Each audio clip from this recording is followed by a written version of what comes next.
오늘 말씀의 제목은 다니엘에게 주신 하나님의 은혜다. 이러한 말씀으로 첫 번째 시간을 하고 그 다음에 다음 말씀으로 다음 주에는 두 번째 시간을 갖도록 하겠습니다. 그래서 그 중에 끌려간 사람 중에 하나가 이 다니엘이었습니다. 그런데 이 느부갓네살 바벨론 왕이 전 세계의 여러 나라 여러 민족을 다 통치하고 있었기 때문에 이 나라를 어떻게 다스릴까 이런 생각을 하는 가운데에 여러 종족 민족 중에 똑똑한 사람들을 뽑았어요.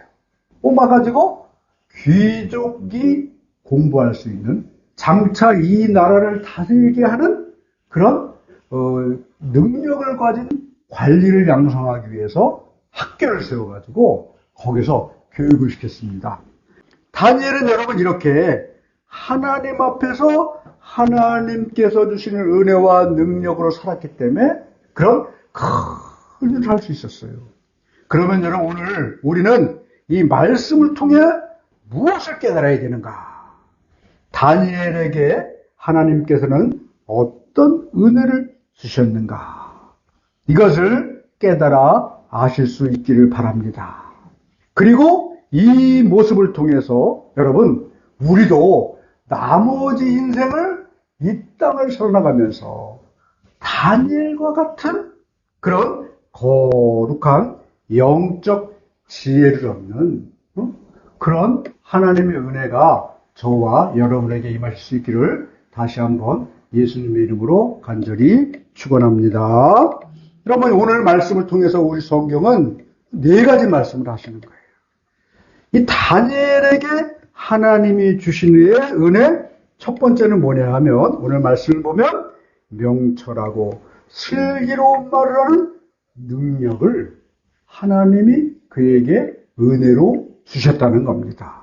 오늘 14절 말씀은 뭐라고 얘기합니까? 그때에 왕의 근위대장 아리옥이 바벨론 지혜자들을 죽이러 나가매 다니엘이 명철하고 슬기로운 말로 이런 말씀이 있어요. 어떤 말이요? 명철하고 슬기로운 말. 그래서 오늘 말씀을 보면 근위대장 아리옥이라는 사람이 그 나라의 왕 주위에 있던 지혜자들, 그래서 바벨론 다니엘도 포함되고 점성술사, 박사들 우리나라를 얘기하면 박수, 무당이니 그 다음에 온갖 법사니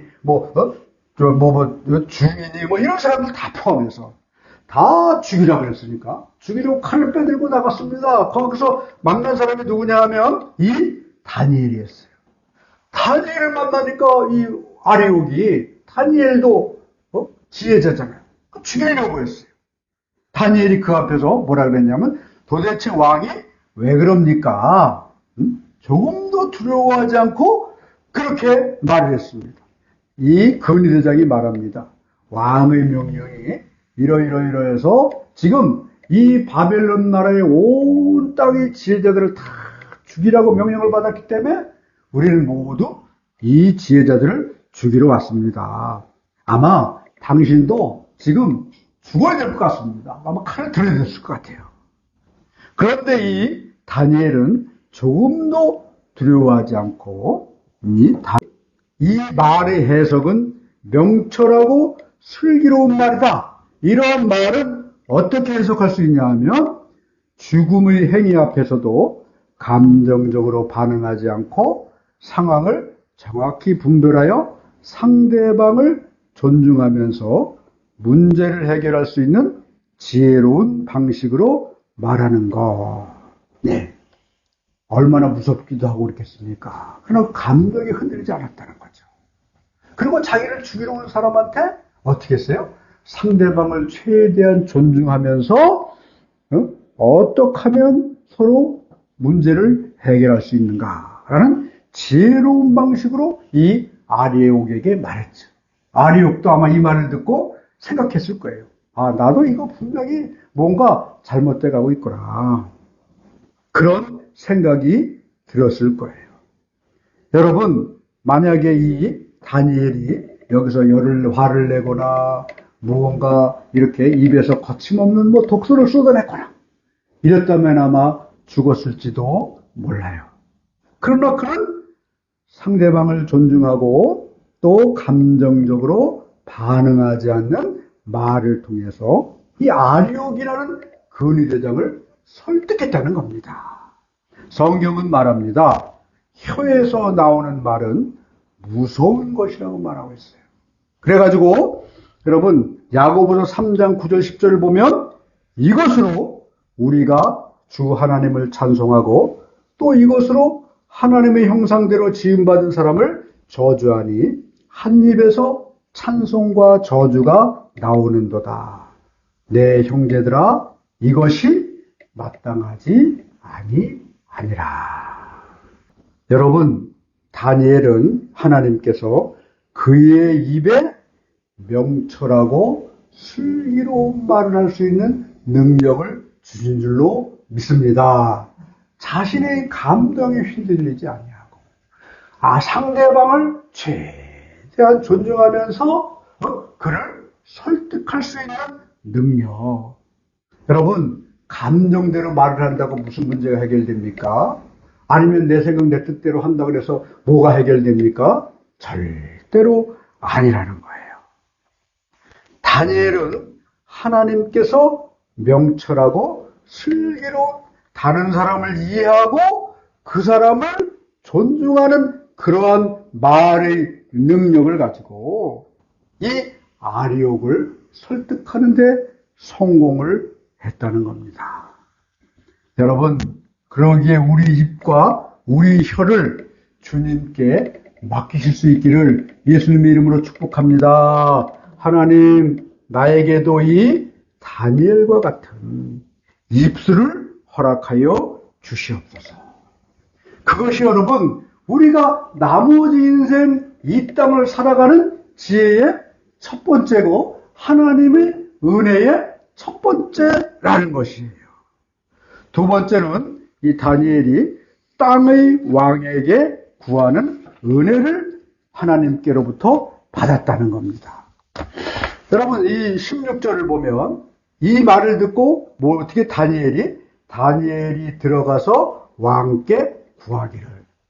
지금 왕이 그냥 머리 끝까지 화가 나 있는데 왕 앞에 당당히 나갔어요. 그리고 그에게 구했습니다. 무엇을 구했는지는 그 다음에 나오는데 구했어요. 느부갓네살 왕은 지금이야말로 최고의 존엄이다. 여러분 이 다니엘은 하나님을 믿는 자였지만 늘 자신 앞에 살아있는 왕에게 복종하고 그에게 모든 것을 먼저 구하는 그런 겸손한 모습이 있었다는 겁니다. 여러분 성경은 우리에게 뭐라고 말씀하냐 하면 13장 1절에 각 사람은 위에 있는 권세자들에게 복종하라. 권세는 하나님으로부터 나지 않음이 없나니 모든 권세는 다 하나님께서 정하신 바라. 그러기에 여러분 우리는 직장에서도 마찬가지고 또 이 국가에서도 마찬가지고 사회에서도 마찬가지고 오류가 높은 그런 사람들에게 물론 그가 잘못될 때도 많아. 이 느부갓네살 왕처럼 위험할 때도 많아요. 나를 힘들게 할 때도 많아요. 그러나 먼저 그에게 순목하고 그에게 구할 때 하나님께서 다니엘에게 복을 주신 것. 세 번째로 다니엘은 무슨 은혜를 받았냐? 하나님으로부터 이 왕에게 시간을 구할 수 있도록 그런 은혜를 받았습니다. 16절을 보면 뭐라 그래요? 다니엘이 왕께 들어가서 구하기를 시간을 주시면. 그러면 사람들은 무엇인지 지금 당장 무언가 일을 해쳐야만 될 거라고 생각을 해요. 그러나 이 다니엘은 시간을 구했다는 사실이에요. 다니엘이 구한 시간은 어떤 시간이겠습니까? 여러분, 기도할 시간을 구했다는 거예요. 우리 삶 가운데 하나님 나에게 시간을 주시면 내가 기도하겠습니다. 하나님 내게 시간을 주시면 예배하겠습니다. 하나님 내게 시간을 주시면 당신을 찬송하겠습니다. 하나님 내게 시간을 주시면 하나님 말씀을 붙들고 묵상하며 기도하겠습니다. 여러분, 이렇게 시간을 주시기를 기도하는 사람들이 얼마나 되겠습니까? 오늘 이 시간 이 말씀을 듣고 다니엘처럼 하나님 나에게 정말 시간을 주세요.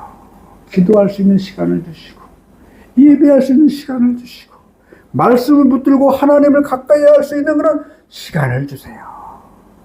여러분, 그런 시간을 주시는 자에게 하나님은 다니엘에게 은혜를 주신 것처럼 하나님께서 그런 사람에게 하늘의 문을 열고 하늘의 보물을 이 땅에 저와 여러분에게 부어주실 줄로 믿습니다. 네 번째로 말씀을 보면은요, 다니엘이 다른 지혜자들의 목숨도 함께 구하는 그런 은혜 받은 자의 모습을 봅니다. 여러분, 바벨론 나라는 워낙 큰 나라고 세계 이민족 여러 나라 여러 민족이 지속했기 때문에 그 왕 주위에는 다른 종교를 가진 사람도 있었고 또 각종 지혜자도 있었고 뭐 점성술사, 마술사, 철학자, 동방박사 같은 이 별을 연구하는 점성술사들 엄청 많아요. 우리 교회가 지금 여러 가지 문제 가운데 하나는 뭐냐 하면 너무 다른 종교에 대해서 배타적이다. 이런 말씀을 좀 드리고 싶어요. 무조건 절하고 뭐 스님하면 상대하지 못할 그런 사람들이고 또 다른 걸 믿고 뭐 점쟁이를 찾아가고 물론 우리 믿는 사람들은 조심해야 됩니다. 하지 말아야 되죠. 그러나 주님은 이 다니엘은 그런 사람들이 할지라도 다 똑같이 구원받고 천국 가야 하는 불쌍하고 긍휼을 받아야 하는 영혼일 뿐이라는 사실을 깨달았다는 거예요. 단지 그들이 알지 못할 뿐이지 우리는 그들의 영혼과 그들의 생명을 위해서 회개하고 돌아올 수 있도록 하나님께 기도해야 된다는 거예요. 오직 생명의 길은 하나밖에 없습니다.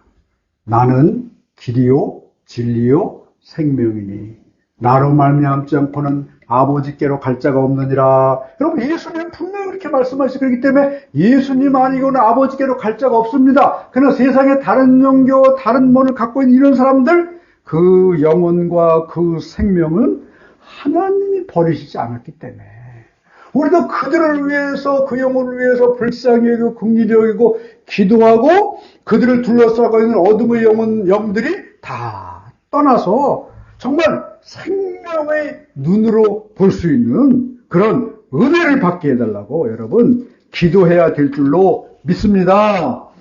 여러분, 오늘 말씀을 통해 우리는 무엇을 깨달았습니까? 다니엘이 이런 모든 삶이 오직 하나님의 은혜 아니고는 설명할 수가 없는 거예요. 스가랴 4장 6절은 이렇게 말합니다. 그가 내게 대답하여 이르되 여호와께서 스룹바벨에게 하신 말씀이 이러하니라. 만군의 여호와께서 말씀하시되 이는 힘으로 되지 아니하며 능력으로 되지 아니하고 오직 나의 영으로 되느니라. 다니엘은 하나님의 영으로 산 사람입니다.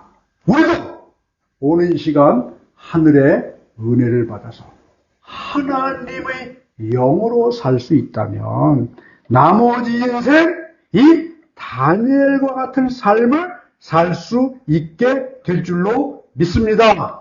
오 하나님이시여, 이 시간 하늘의 문을 여시고 정말 우리에게도 다니엘처럼 하늘의 영을 부어주셔서 나머지 인생 다니엘과 같은 삶을 사는 은혜의 인생이 될 수 있도록 역사해 주시옵소서. 이렇게 함께 기도하며 살아가는, 그래서 그것을 행할 수 있는 하나님의 백성 되시기를 예수님의 이름으로 간절히 축복합니다. 아멘.